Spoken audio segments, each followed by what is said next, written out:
Breaking news mga kabayan, Amerika muli na namang hinuli ang isa pang barko ng Iran na punong-puno ng langis. Ang nasabing barko ay dala ang milyong bareles ng langis na nakalabas ng Strait of Hormuz at Gulf of Oman. Pero hindi ito nakalusot sa karagatan ng India sa Strait of Malacca. Ang barko na puno ng langis mula sa Iran patungo sa China. Houthi, hindi na binibigyan pa ng pera at armas ng Iran ng halos 6 na buwan na. Ito ang epekto ng economic fury na ipinataw ng Amerika. Pag-asa Island, pinalawig ang pag-upgrade. Runway at mga daungan, pinahaba at dinagdagan pa. China, umalma, kailangan daw ng Pilipinas na humingi ng permiso sa kanila. Buwalta ng Philippine Navy, hindi at walang permisong hihingin ang Pilipinas sa China dahil ang Pag-asa Island ay sa Pilipinas. Ito ay sa mga Pilipino. 2 bagong helikopter na nabili ng Pilipinas sa Japan. Formal nang pinasinayaan ng Philippine Air Force. Mga karagdagang missile at torpedo para sa BRP Miguel Malvar. FFG-06 ikinabit pa ng Philippine Navy. Taiwan, ipinakita kung gaano kalakas ang kanilang nabiling M1A2 Abrams tank sa Amerika.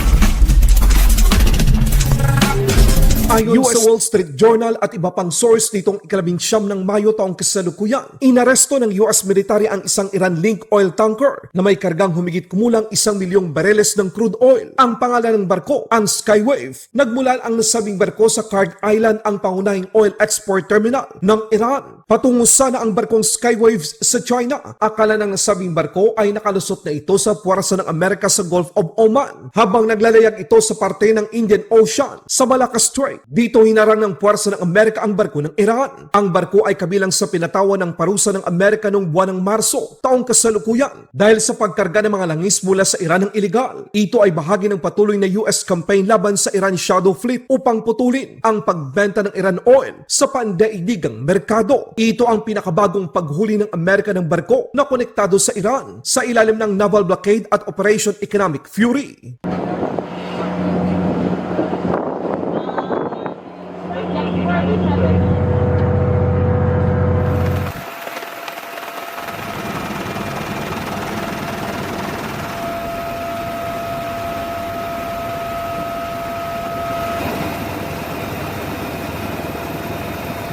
Houthi, hindi na binibigyan pa ng pondo ng Iran. Ito ang kinumpirma ng source sa Israel. Matapos ang patuloy na paghihigpit ng Amerika na makabenta ang Iran ng mga langis sa ibang mga bansa at ang ginagawang pag-freeze ng karamihan sa mga asset ng Iran sa iba't ibang bansa na sa 6 na buwan nang walang pera at armas na ibinibigay ang Iran. Kaya tumanggi ang Houthi na makilahok sa kasalukuyang mga operasyon ng Iran Revolutionary Guard Corps. Except for a few isolated times, we haven't really seen the Houthis attacking towards Israel recently, and even that I understand was certain factions within the terrorist organization. But according to a source close to the Houthi terrorist organization with whom I spoke earlier this morning, I understand that the Houthis haven't received money from the Iranians for half a year already.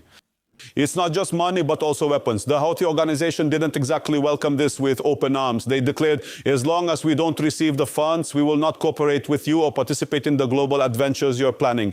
I also gathered that the Houthi terror group is quite apprehensive about Trump and potential American attacks. He clearly remembers what Trump and the attacks did in his territory, in Yemen, in the Houthis' territory. He even says the Houthis signed an agreement with Trump. They will uphold the agreement due to the great fear they have, and this agreement essentially gives them breathing room to truly regroup. What I also understand is that the Houthis are very much afraid of a Saudi intervention, and not just an American one, that the Saudis might attack inside Yemen. Pag-asa Island upgrade, mas pinalawig pa ng Armed Forces of the Philippines at ng gobyerno. Makikita sa mga larawan na kuha ng satellite na ang runway ng paliparan ng Pag-asa Island ay dinugtungan pa. Maliban pa dito, nagtayo din ang gobyerno ng iba't ibang pasilidad para sa Armed Forces of the Philippines, Philippine Coast Guard at local government units sa napakahalagang isla ng Pilipinas sa Calayan Island Group sa West Philippine Sea. Umalma naman ang China sa ginagawang pagtatayo ng Pilipinas ng iba't ibang infrastruktura sa West Philippine Sea. Ayon sa China, dapat daw munang magpaalam tayo sa kanila dahil ang mga islang pinagtatayuan ay sakop ng kanilang 9-dash line. This afternoon, the Ministry of Defence held a regular press conference where the spokesperson answered reporters' questions on recent military-related hot topics. According to reports, satellite images show that the Philippines is intensifying the upgrading of infrastructure on illegally occupied Spratly Islands and reefs, planning to expand the harbour on Mahuan Island and extend the runway on Zhongye Island. In response, the Ministry of Defence spokesperson stated that they firmly oppose the Philippine side's construction activities on the illegally occupied Chinese islands and reefs. China has indisputable sovereignty over the Nansha Islands and their adjacent waters. We firmly oppose the Philippine side's construction activities on all illegally occupied Chinese islands and reefs, including Zhongye Island and Mahuan Island, and will take necessary measures to safeguard our territorial sovereignty and maritime rights. Agad namang remesbak ang tagapagsalita ng Philippine Navy para sa West Philippine Sea na hindi kailanman mangangailangan ng pahintulot o pag-aproba ang Pilipinas sa China sapagkat ang Pag-asa Island ay sakop ng teritoryo ng Pilipinas. Ito ay para sa mga Pilipino. We do not need to seek the permission of any country, more so one that has illegally intruded into and continues to be in our maritime zones. Whether they pose a threat or not to this particular country is none of our concern. The Philippines has absolute sovereignty and complete jurisdiction over our 9 features on the West Philippine Sea. Any repair, construction, enhancement, or development that we do on these features are all within our legal rights.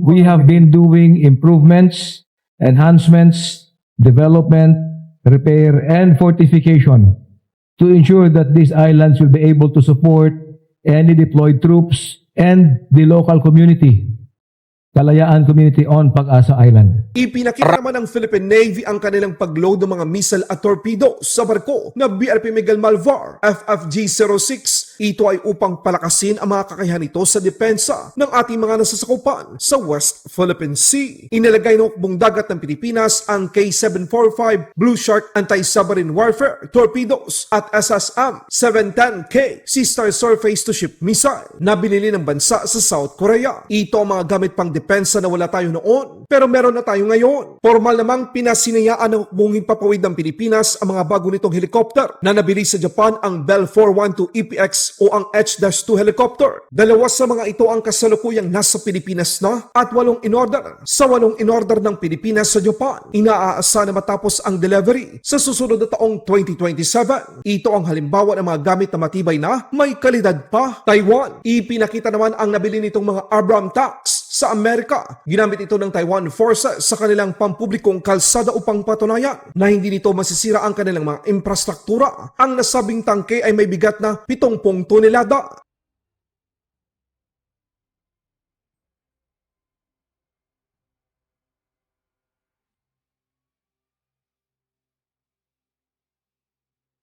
Laban Pinas.